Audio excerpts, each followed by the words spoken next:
Welcome to America Reads Fun Learning Activities. We are college students who create fun learning activities for kids. Our activities are focused on reading, writing, and math. Thank you for joining us to learn today. My name is Emma, and I'm going to be helping you out today. Today's activity, we are going to be learning about the properties of operations, specifically the distributive property, and how to use that with expressions. Okay, so let's discuss the properties of operations.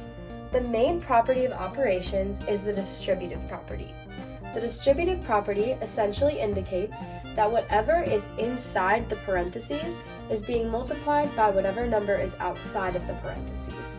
So if you saw the expression 3 times 2 plus x, that basically means that 2 plus x is being multiplied by 3.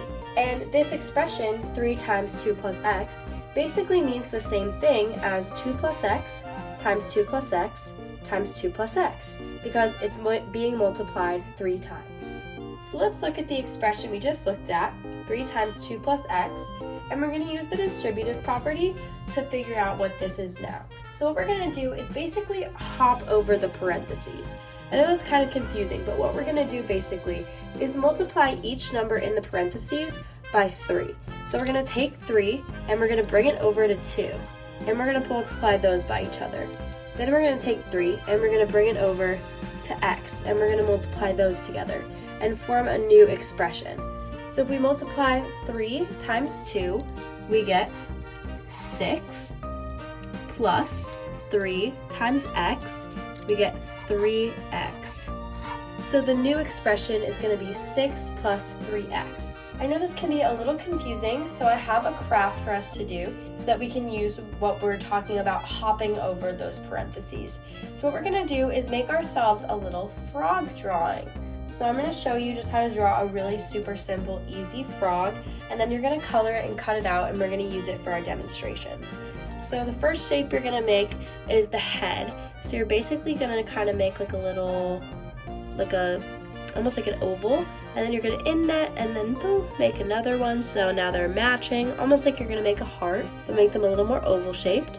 And then you're going to kind of come down and just bring it together to make a little head. And then you're going to go right here, kind of in the corner of this shape, and draw downwards like that, and then make a little, almost like a foot, and then just come up a little bit. Okay, so now you're going to come right here to the line we just drew, and you're going to kind of make like a big circle, and then as you start to go down, go in a little, and then back out, and then come around down to like the foot area. And then just repeat that on this side as well, so you can see I did it on both sides. Then now we're going to make like a little belly. So we're going to go up here, up by the head, and you're going to make a little circle and connect it to those 2 little lines that you put right there. Just go down, connect them, and then connect them together. And then you're just going to draw one more line on the bottom, connecting everything together. And now you can draw them a cute little face.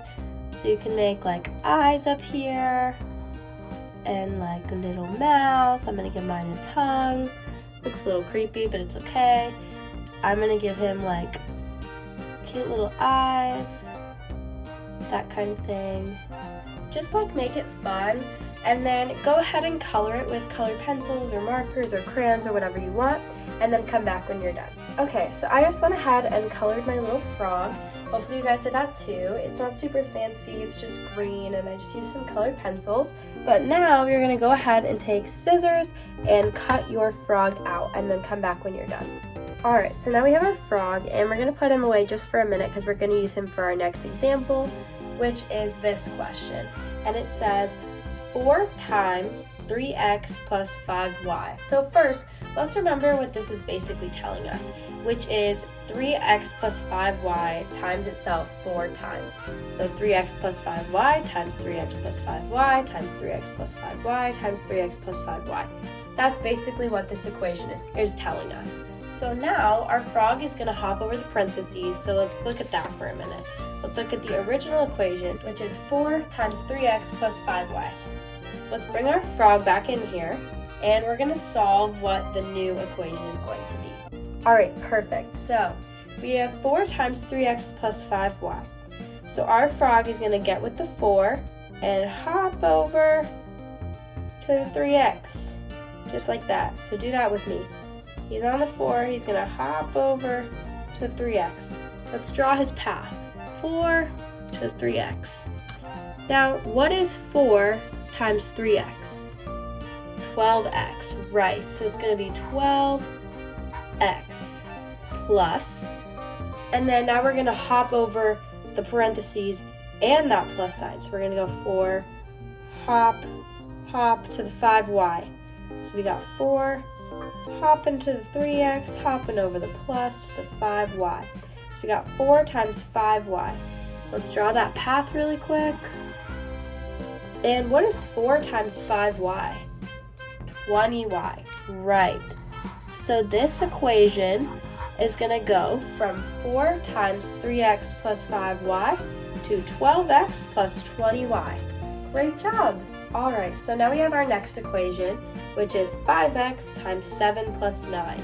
So let's remember what this is basically telling us, which is 7 plus 9 times itself 5 times. So 7 plus 9 times 7 plus 9 times 7 plus 9 times 7 plus 9 times 7 plus 9 is basically what this equation is saying. So now let's use the distributive property and our frog to hop over and figure out what this equation is. So we're going to take our frog, we're going to put him on 5x, and we're going to hop over to 7. We're taking our frog on 5x and hopping over the parentheses to get to 7. So let's draw that path. Perfect. And what is 5x times 7? Perfect. 35x. Great job. So 35x. Now let's take our frog and go back on 5x, and we're going to hop over 7, and we're going to hop over the plus sign, and we're going to 9. So we got 5x to 9. So let's draw that path.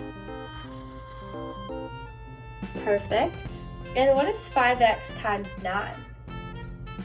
Perfect. 45x. Let's add that plus sign, and then 45x. Perfect, because it's 5 times 9, and then you add that x. So perfect. Our new equation is going to be 35x plus 45x, which is perfect. So now let's talk about what happens if we were to try to get numbers out from an equation. So how we normally have a number times the parentheses, what would happen if we try and find the number that's normally outside here multiplying in? So what multiplied in to get these numbers is basically what we're looking for. So what we're going to do in this equation, the first thing we want to look for is a common factor between 64 and 32. So let's talk about what a common factor is. A common factor is going to be something both 64 and 32 have in common. So in the 64 and 32 times tables, they have to be multiplied kind of by the same number. So when we're looking at 64 and 32, we know that to get to 64 and to get to 32, they both use 8. So that would be a common factor.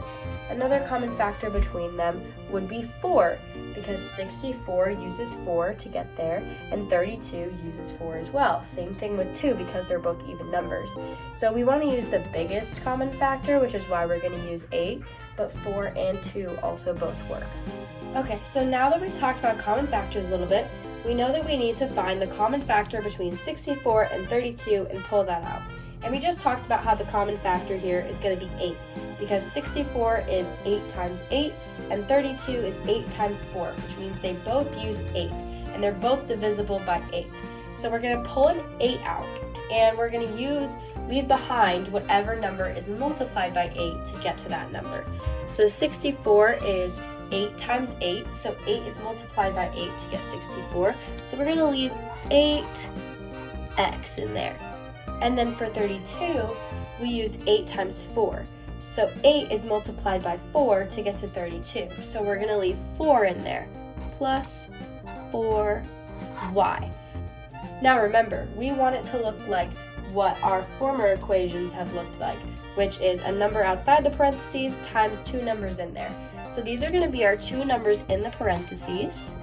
And like what we talked about, we needed to find what number was going to be on the outside. So the number on the outside is 8. And then if you want to check and make sure that that's right, what you can do is use the frog and jump from 8 to 8x. And 8 times 8x is 64x. And 8 times 4y is 32y. So there you go. It looks just like the original equation. So now the last thing that we're going to talk about today is the equation y plus y plus y equals 3y, and why this is true. So we're going to use some of the properties of operations to confirm that y plus y plus y is 3y. First of all, we want to remember that y alone is basically equal to just 1, and x alone is also equal to just 1. We also want to remember that y times 1 is going to be y, just because anything multiplied by 1 is itself. So y times 1 is going to be y, even though they do just equal 1. So now if we were to look at y plus y plus y, technically y plus y plus y could also be broken down into y times 1, y times 1, y times 1, because y times 1 is just y, and that's going to be the same thing as this. So now if we were to look at this using the distributive property, that could also prove that y plus y plus y equals 3y. And that's because if y equals 1, basically what this looks like is y, being that outside number, times in the parentheses 1 plus 1 plus 1. It's going to give us y plus y plus y, which equals 3y. So that's just another property that you can use to confirm that y plus y plus y is still 3y. Thank you for learning with us today. We hope you come back and learn some more soon. Please like and subscribe to our channel, and we'll be back soon with more fun educational videos.